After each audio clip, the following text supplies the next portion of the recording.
una producción de Discovery Channel.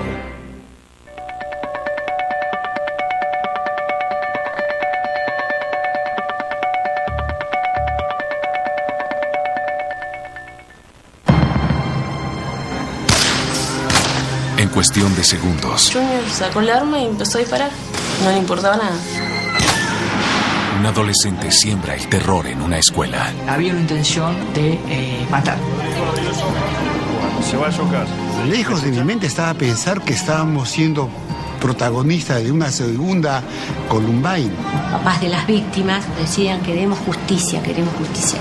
En reiteradas oportunidades mi pregunta fue, ¿qué tipo de justicia quieren? Es la masacre escolar que conmociona a todo un país.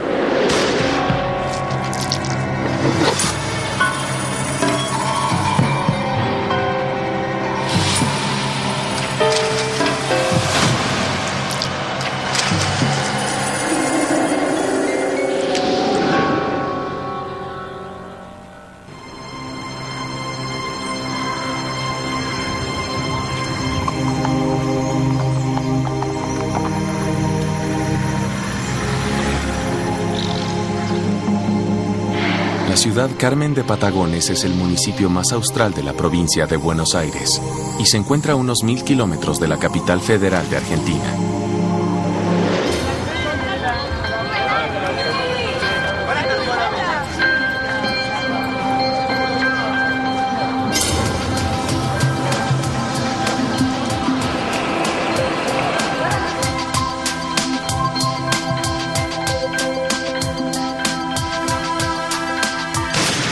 Después de clases, es normal encontrar a muchos padres con sus hijos en el polígono de tiros de la ciudad. El fútbol es la otra actividad que ocupa el tiempo de los chicos que viven en esta comunidad rural argentina. En el futuro, a Junior de 15 años le gustaría ser futbolista profesional. Pero de un tiempo a la fecha, él ha cambiado mucho. La manera de vestir de Junior era diferente a los demás chicos. Él se vestía siempre con remeras oscuras de Marilyn Manson o otras bandas de metal diferentes. Dante era el mejor amigo de Junior en la secundaria. Junior era un chico callado, recallado, siempre sentado porque siempre hacía sus tareas, sentado con Dante. Era todo entre ellos dos en su mundo y no se hablaban con nadie. Pero antes dicen que no era así. De que el pibe era un pibe normal, que jugaba a la pelota, le encantaba el hincha de Boca. No era una onda muy gótico, ni hablar en otro idioma. Y después empezó a juntarse con este chico, ya dejó ese grupo de fútbol, empezó a estar más retraído, a vestirse todo de negro. Estos chicos dibujaban cruces esvásticas, o escribían todas cosas en inglés. Decían que eran muy en contra de las mujeres, de los grupitos de amigos. Junior vivió en esta casa con sus padres y un hermano menor. Su padre era oficial de la prefectura naval. En los campos, los chicos, los adultos, están acostumbrados a convivir con las armas. Pero es una característica del área rural. Todos tienen un arma en el campo.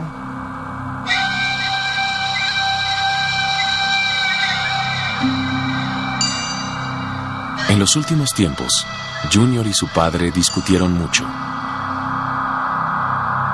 Las nuevas amistades, la vestimenta, el pobre rendimiento escolar del adolescente eran conductas las cuales el padre no toleraba.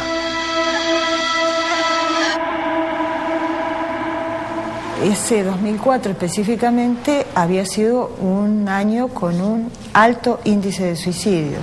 Tiene que ver, me parece, que con la falta de expectativas, sentirse encerrados y no poder salir de su situación. La mayoría se desesperan por irse a estudiar afuera, porque saben que afuera hay otra cultura, otras vivencias que acá no la van a vivir. Y los que se quedan acá como quedan estancados.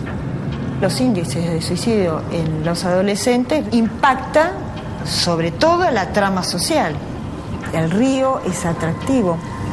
Acá la gente se suicida tirándose al río.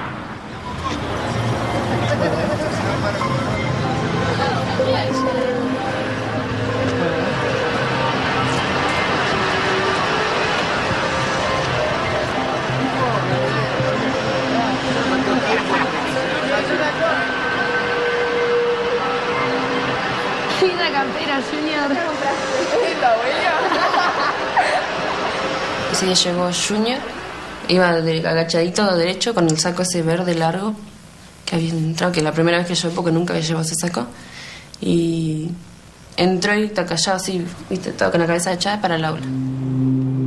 Después del acto matutino, los alumnos se dirigieron a las aulas.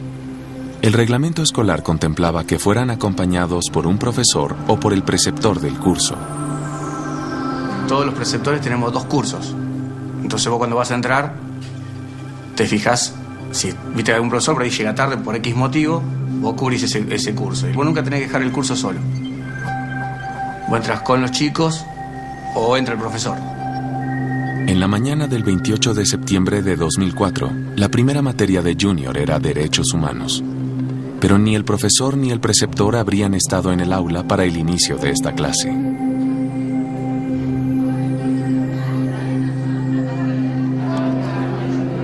Estamos charlando así y Junior se paró solo así. De la nada se puso en el frente, se dio vuelta así, se abrió el saco así.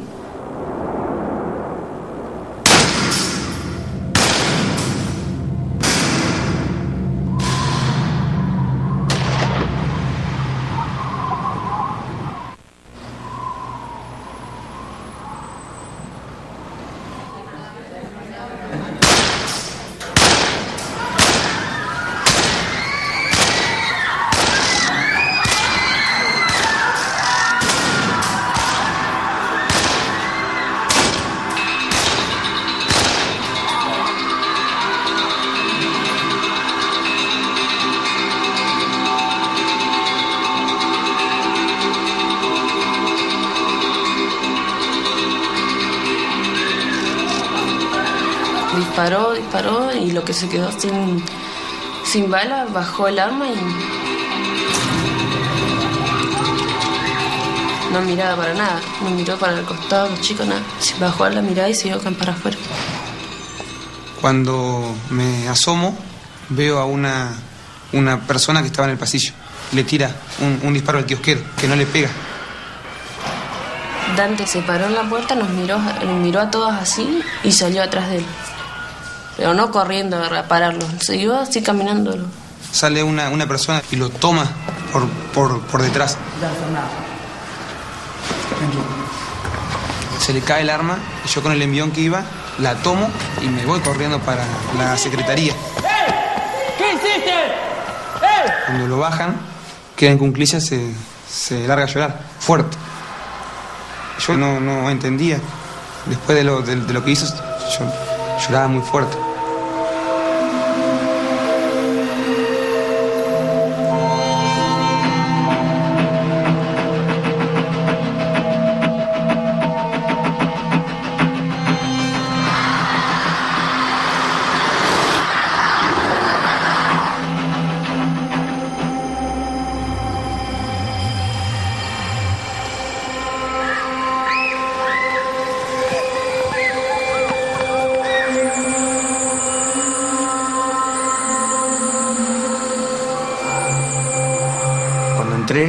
Me encuentro los 4 cuerpos tirados y es un segundo que...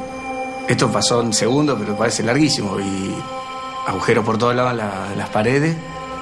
Y bueno, tomé el pulso de la primera nena, ya estaba sin vida. Cuando le tomo la segunda también estaba sin vida. Y bueno, le tomo el pulso a Pablo y ahí me doy cuenta que tiene pulso, poco, débil, pero lo tiene. Y le tomo el pulso a Federico. Como vi Federico ya tampoco estaba con vida, me dediqué a tratar de ayudarlo a Pablo. ¡Ey! ¡Levantate! ¿Qué hiciste? ¡La policía!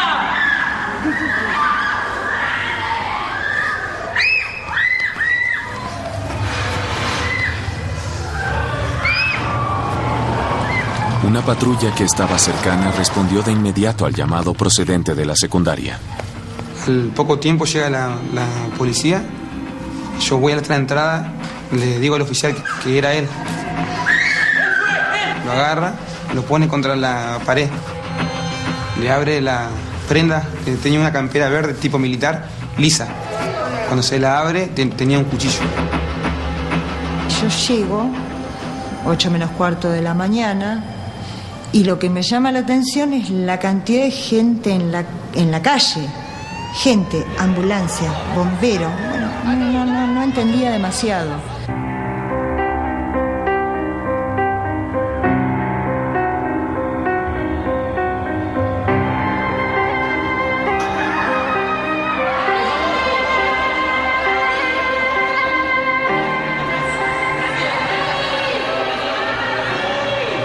La noticia del suceso se propagó rápidamente por toda la comunidad, por otros municipios de la provincia de Buenos Aires, y se hizo eco en todo el país.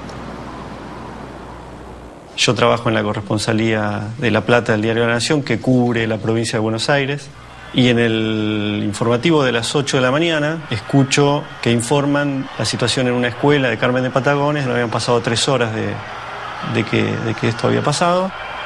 Llegó a Patagones, había todo un clima de revuelo, de conmoción, de desorden, de chicos que lloraban, que corrían. En medio de la consternación, el caos, gran parte de Patagones está agolpado en la puerta del Colegio de las Malvinas, alumnos llorando, los padres desesperados, obviamente. Ay, Dios mío, ay, Dios mío. Bueno, una persona reconociendo en el aula vallada a uno de sus familiares.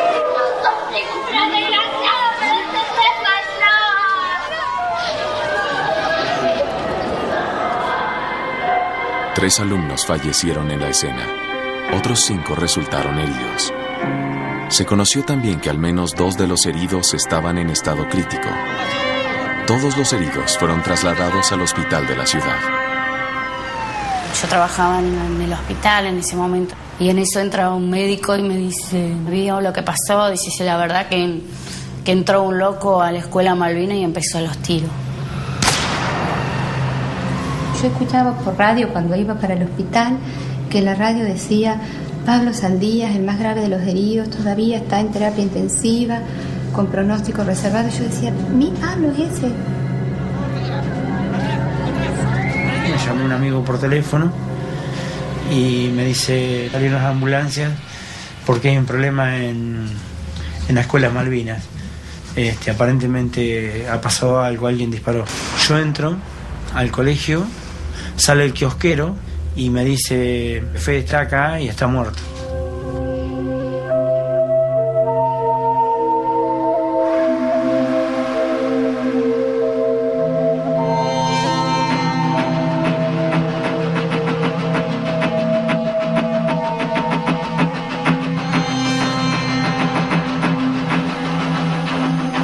Angustiados, los padres de Junior se presentaron en la comisaría de Carmen de Patagones. Quería saber si esta arma pertenece a ustedes. Sí, se llama de la prefectura.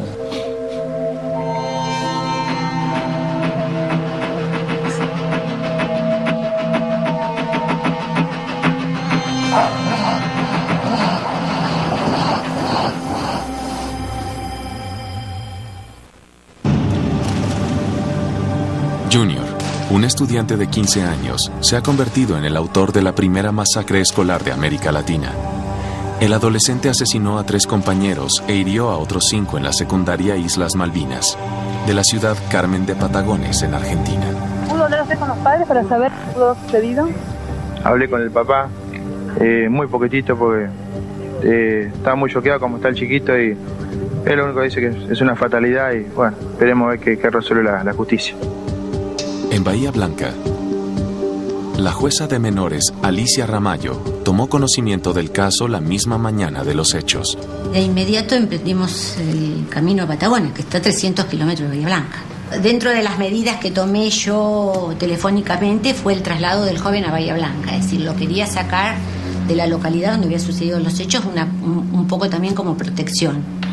Esos momentos, la verdad, fueron bastante difíciles porque yo me tenía que manejar telefónicamente. Entonces, permanentemente estaba en comunicación con la policía de qué medidas iban a tomar, como, bueno, perimetrar la escena de los hechos, que filmaran todo, como iba a tardar unas 3 horas en llegar, que sí levantaran los cuerpos de los chicos, de eso me interesaba que lo hicieran rápido.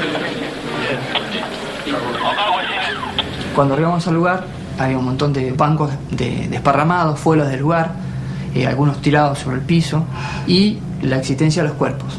Uno en la mitad del aula, el otro cercano a la ventana y el otro cercano a la pared donde estaba el pizarrón. Entonces ahí comenzamos a ver la presencia de vainas, comenzamos a ubicar proyectiles que íbamos encontrando, por ahí había sobre los bancos, los impactos sobre la pared también fueron numerados. En los cuerpos de Sandra Núñez, Evangelina Miranda y Federico Ponce, los peritos encontraron impactos de balas a nivel del tórax.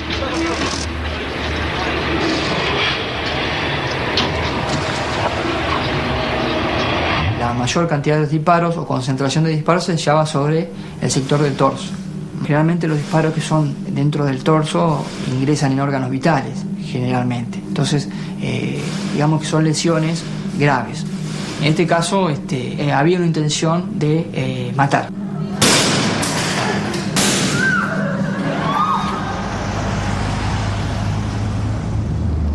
En la carretera que conecta a Carmen de Patagones con Bahía Blanca, el auto policial que trasladó a Junior se detuvo por instrucciones de la jueza.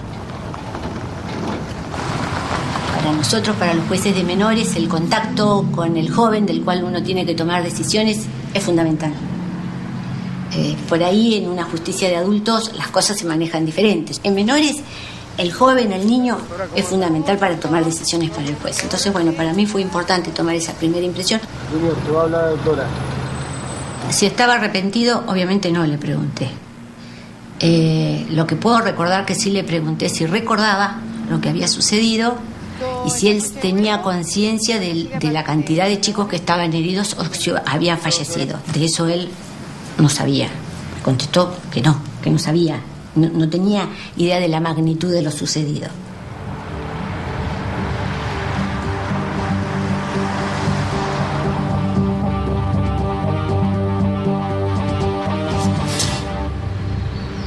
Ahí los heridos. Pásenlo al showroom. 1, 2, 3. Está consciente, ponele 2 sueros, tomame la presión, aguantame un poquito. Vamos a pasarte la camisa, acostate la camisa. Era una situación muy dura, muy crítica.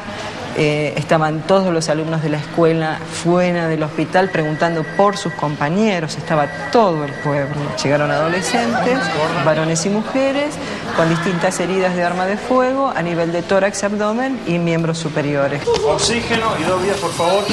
¿Qué presión tenemos, Vilma? Tiene una herida de bala acá. Pinchado un pulmón. Vamos a tener que llevarlo a radiografía. Alguien que llame al cirujano. Llego al hospital y un médico de guardia me dice: Oscar, hay 2 heridos y creo que hay muertos.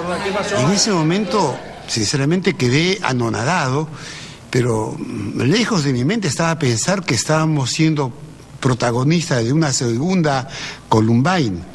Rodrigo, abrí los ojos. Acción de fuerza, abrí los ojos. Que estamos ayudando. Bueno, se va a chocar. Chicos, ayuda. Chicos, enfermeros. Flaco, ¿me escuchás? ¿Me escuchás? Natalia Salomón sufrió una herida de bala con entrada por el tórax y salida por el brazo. Cintia Casasola y Nicolás Leonardi, por su parte, recibieron impactos en los hombros. Rodrigo Torres y Pablo Saldías eran los heridos más graves. Por favor, sáquenla afuera. Cuando ingresé a la guardia, sale el médico y me dijo: Rodrigo está mal, había perdido mucha sangre. Tenía una bala que había ingresado en la altura del abdomen y otra que había ingresado a la altura del pulmón y que no sabía el daño que había ahí adentro. Rodrigo Torres fue trasladado a un hospital especializado en Viedma, una ciudad a 5 kilómetros de Carmen de Patagones. Presione todo el tiempo, Llegamos al hospital y él estaba como en una sala y de ahí me dijeron, bueno, lo van a operar. Las 2 vías, pasamos al quirófano, llame hematología, pida sangre. El preceptor Juan Pablo González, quien auxilió a Pablo Saldías, estuvo entre las cientos de personas que acudieron al hospital. Pablo, en un momento a la mañana sí habían dicho que había muerto. Se me vino el mundo abajo. El único chico que estaba con vida, trato de ayudarlo y encima lo primero que hace, metí la pata yo. Esta profesora fue, preguntó, viene y me dice, mira, lo están por operar, lo estaban operando, pero bueno, hay que esperar.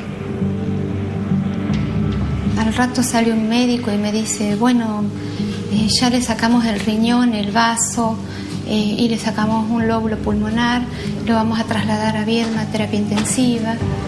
Si llega hasta Viedma, tenemos más posibilidades de éxito. Cuando yo llamé al hospital y había llegado ya a Viedma, casi todos, diríamos, estaban pesimistas, que pensaban que el paciente, no había nada que hacer más por el paciente.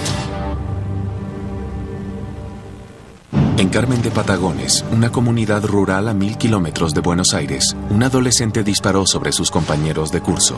Dejó 3 muertos y 5 heridos. Después que ordenó el traslado del homicida, la jueza Alicia Ramallo llegó a la ciudad de la masacre.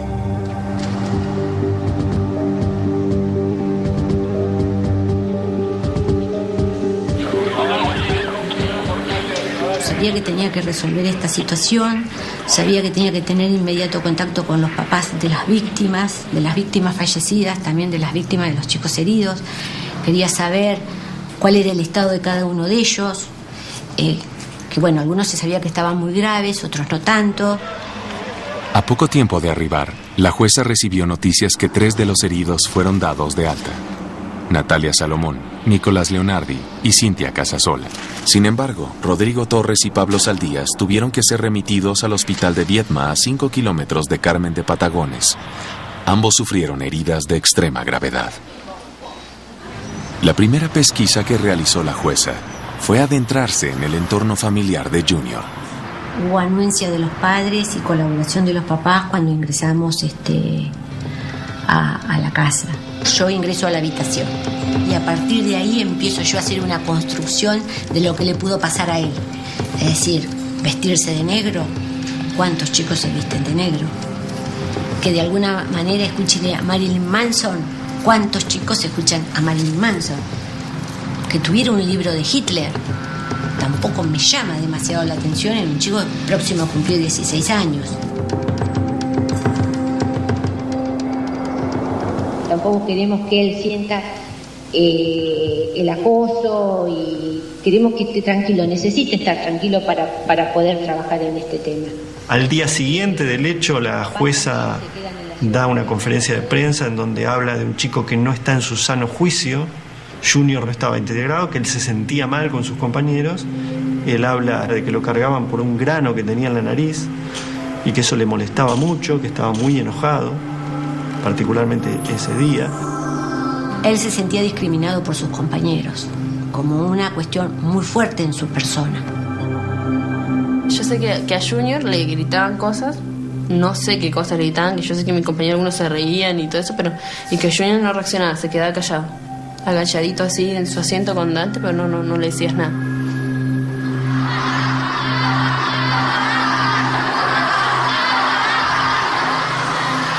Tal vez otro joven, frente a la misma situación, no la sufría de la misma manera. Yo me acuerdo que ese día estábamos con Cinti, si no me equivoco, y empezaron a hablar, dice, ¿cómo me gustaría tener una mujer? Dice, la ataría, la pararía en una pared, la ataría con cadena, le pondría un hilo en el cuello, le pegaría, le haría sangrar, dice, le haría muchas cosas. Y nos poníamos a charlar antes del recreo, a veces nos quedamos en el recreo, que siempre te hablan cosas de sexo, cómo maltrataría a una mujer, cómo la mataría, todas esas cosas, pero en ese momento es como uno lo toma como gracia, una charla más. Este chico se cansó de cargadas y reaccionó por ese lado. Lo lógico hubiese sido que se hubiese agarrado a trompadas, como cualquier otro chico que lo cargan. Pero acá este pibe estaba mal de la cabeza porque estaba todo muy programado. A 24 horas de la tragedia, la jueza instruyó practicarle una batería de exámenes psicológicos y psiquiátricos a Junior y a su familia.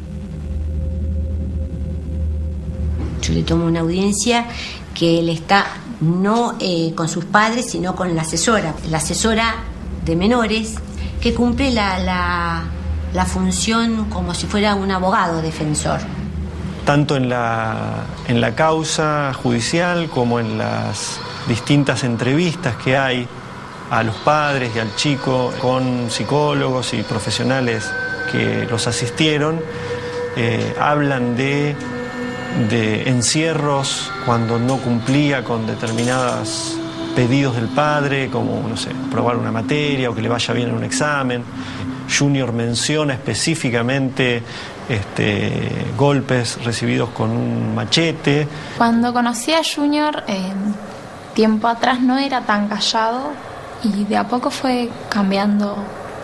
Nunca nos juntamos afuera de la escuela, salvo una vez que habíamos ido una tarde, me acuerdo, con otra amiga a tomar unos mates a la casa. Junior, ¿qué hace afuera? Lo llamó, como que lo tenía que mandar a hacer algo y lo retó así en medio de la calle.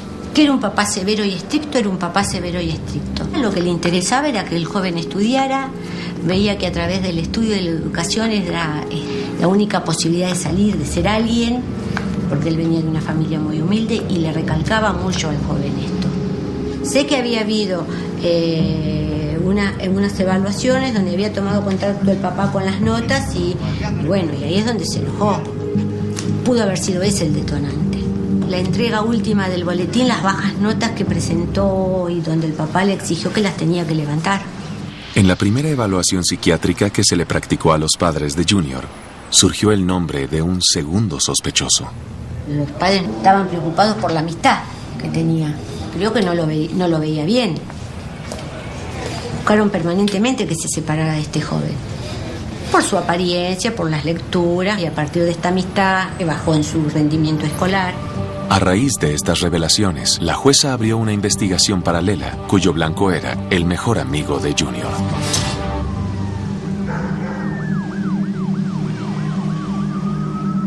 Un joven ingresó en estado crítico al servicio de terapia intensiva con múltiples lesiones causadas por varios impactos de armas de fuego, siendo actualmente su situación extremadamente grave. Cuando entré a terapia intensiva y lo vi con un respirador artificial, y me dijeron, bueno, va a quedar en coma y va a estar en coma. Todos le daban como poca chance de vida, ¿no? Entonces ahí sí me asusté mucho cuando lo vi. Ahí me asusté mucho.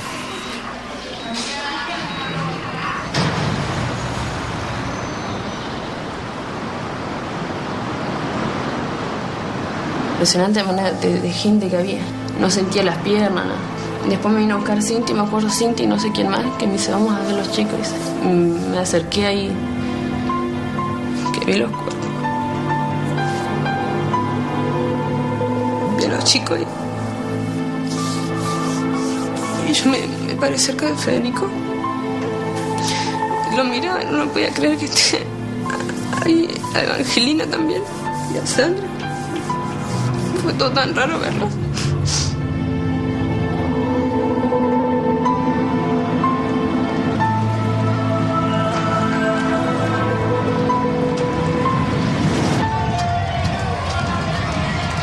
De las víctimas decían queremos justicia.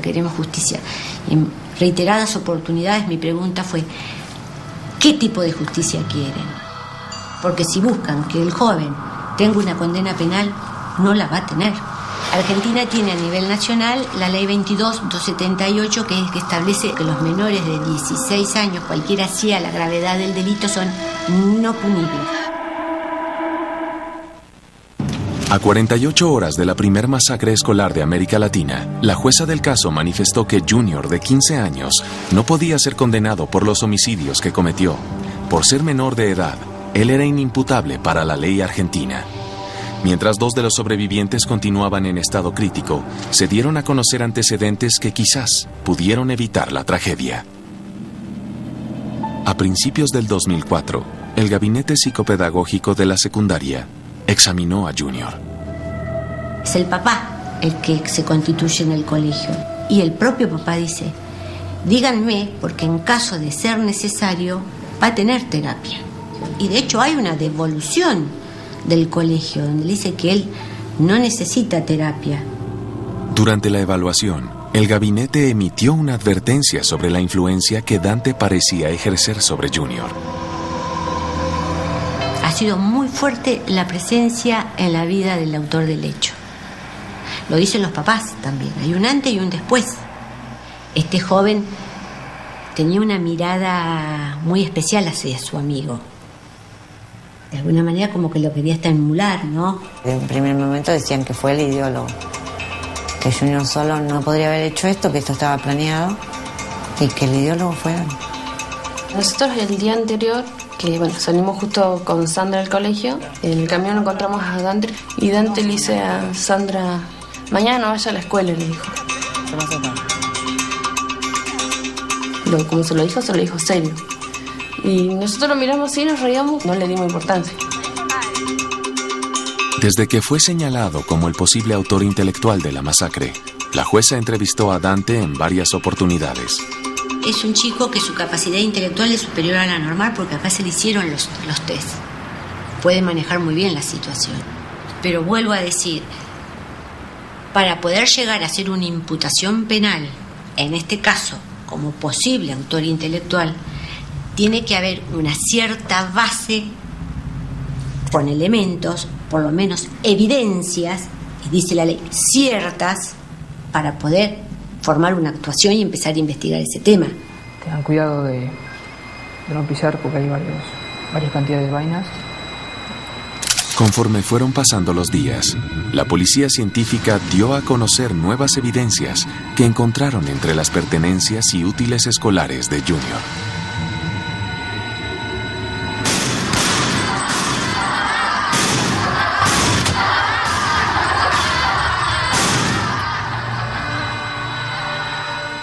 Los expertos en balística determinaron que la masacre duró entre 8 y 10 segundos. En ese lapso de tiempo, Junior hizo 13 disparos. Fue el equivalente a vaciar un cartucho completo de la pistola Browning 9 milímetros de su padre. La presencia del cargador en el aula nos indica que esta persona terminó de disparar, terminó todos los cartuchos que obraban en el cargador y se alistaba a colocar el siguiente cargador en el arma para volver a continuar el disparo. Inclusive hay un disparo que se hace fuera del aula. La investigación no pudo determinar que el homicida fuera entrenado en el polígono de tiro de la ciudad. Pero los peritos sí establecieron que Junior sabía cómo usar un arma de fuego. En este caso, teniendo en cuenta la altura en que se encontraban los disparos, tanto en las paredes como en los cuerpos, podemos decir que la persona tenía un conocimiento previo del manejo del arma. Digamos, es la altura que se practica en los polígonos de tiro, en donde el mayor puntaje está en el centro, porque hay mayor cantidad de órganos vitales y es donde es una altura de detención de la persona. Hay una declaración de Junior que dice que él había pensado en una masacre como esta desde séptimo grado.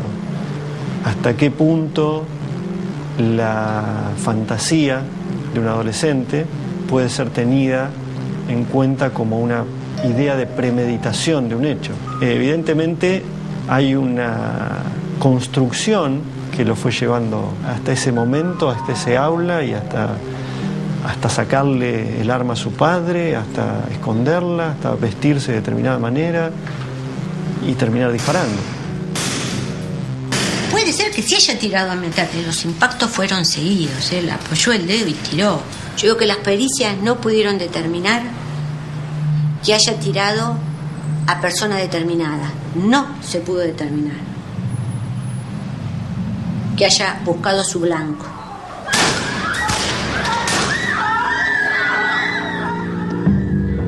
En el hospital se conocieron más detalles sobre la gravedad de Rodrigo Torres y Pablo Saldías.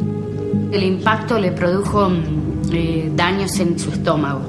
Entonces lo que tuvieron que hacer fue una reconstrucción de todo eso. Me dijeron, bueno, operamos, perdió el riñón, el vaso, los 2 lóbulos pulmonares, le cosimos el diafragma, tiene las 8 costillas fracturadas, perdió mucha sangre, pero vamos a ver qué pasa. Los partes médicos que nos daban eran todos iguales, extremadamente grave.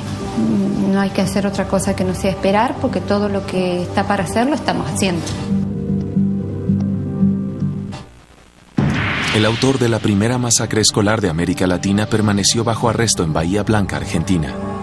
La jueza continuó la investigación del mejor amigo de Junior, a quien muchos señalaron como el autor intelectual de los hechos.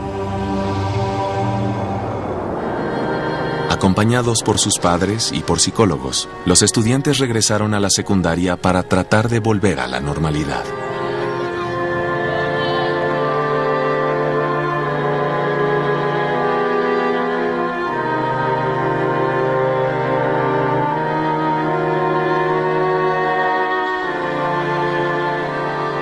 reunieron a todos, que vayamos al aula.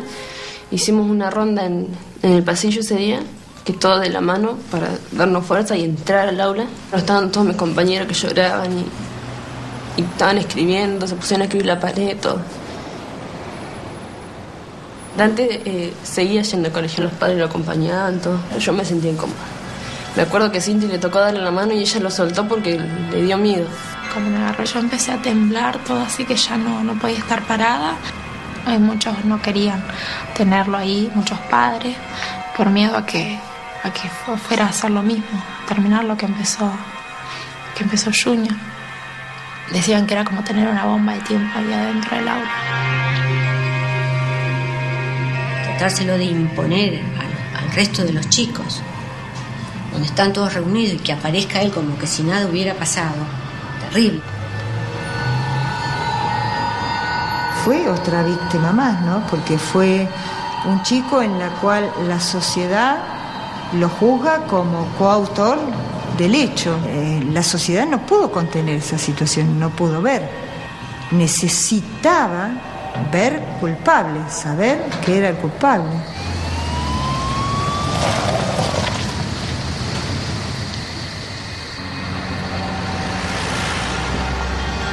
Por un mandato del Ministerio de Educación de Argentina y bajo la protección de la policía, Dante y su familia abandonaron la ciudad.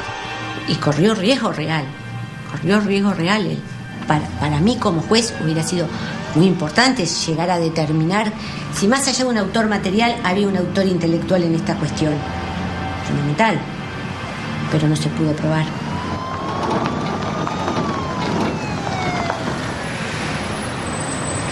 En el hospital de Viedma, Pablo Saldías salió del coma. Él se despertó y me dijo: no sabés lo que pasó, mamá. Te tengo que contar lo que pasó, no me lo vas a creer.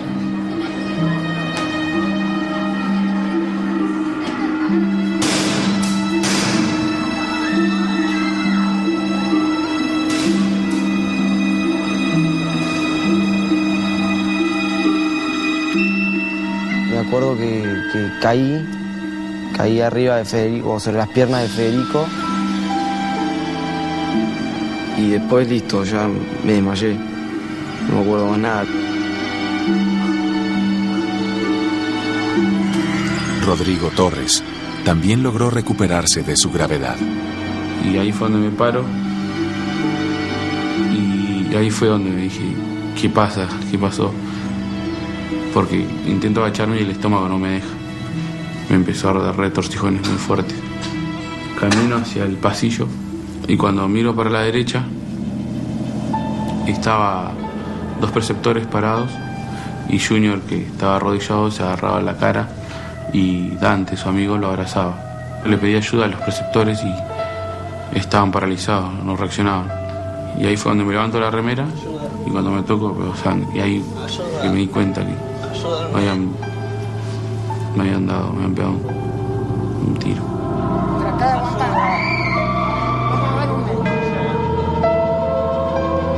9 meses después de la masacre, la jueza Alicia Ramallo cerró el caso.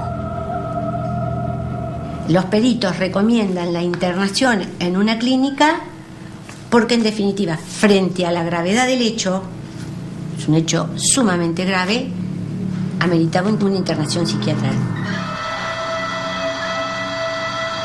La Dirección General de Escuelas de la Provincia de Buenos Aires hizo un sumario institucional que dio como resultado la imputación de 8 personas que trabajaban en la escuela, entre preceptores, profesores, la directora misma, el secretario. Fueron retirados de su trabajo en la escuela de Patagones. Esos sumarios aún hoy están abiertos, no fueron cerrados.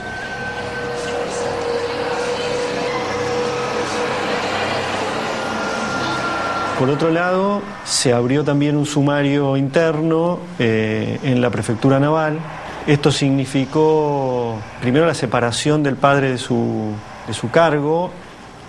Después se le dio una sanción para que no pudiera usar el arma de por vida. Y este año Junior cumple 21 años. Y me parece que en su vida no va a cambiar nada con este cumpleaños, digamos. Creo que su vida cambió el 28 de septiembre de 2004. La masacre de Patagones fue la primera masacre escolar de la Argentina. Junior inauguró las masacres escolares en la Argentina, esperemos que no se repita. Desde entonces, Junior permanece internado en un hospital psiquiátrico, en algún lugar de Argentina. Yo creo que sin justicia no hay paz. Y sin paz no hay vida. Entonces, por la vida de Federico, quiero que haya justicia. Porque acá hubo muchas responsabilidades. Y ninguna tuvo castigo hasta el día de hoy. Yo tenía miedo que... No sé, de cruzármelo. De que vuelvan, no sé, a matarnos a todos. De buscarlo uno por uno que no terminó.